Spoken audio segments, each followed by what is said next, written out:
चलो चले। देखें उदय बाबू जलवन की तरफ से संतोष जी को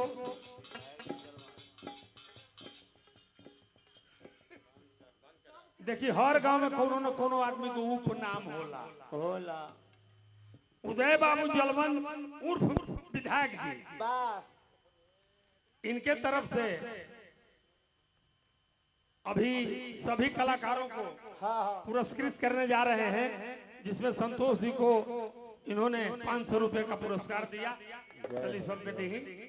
जय हो जय हो जय हो बाबू दीपक।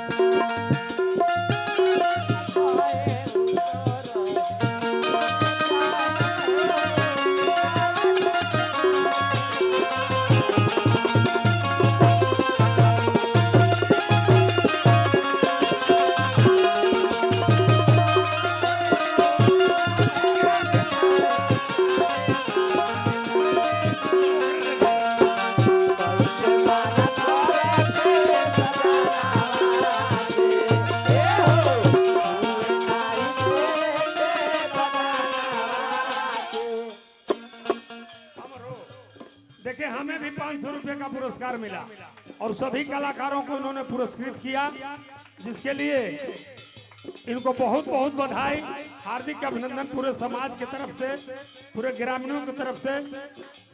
उदय बाबू उर्फ विधायक जी, हम तो चाहेंगे कि अगला टिकट इन्हीं को दिया जाए।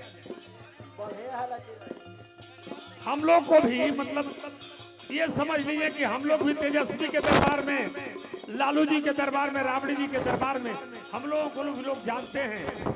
मैं ये वादा करता हूँ इस जलवन में, इस मंच से, कि मैं अगला बार अगर सचमुच 5 साल के बाद इलेक्शन होगा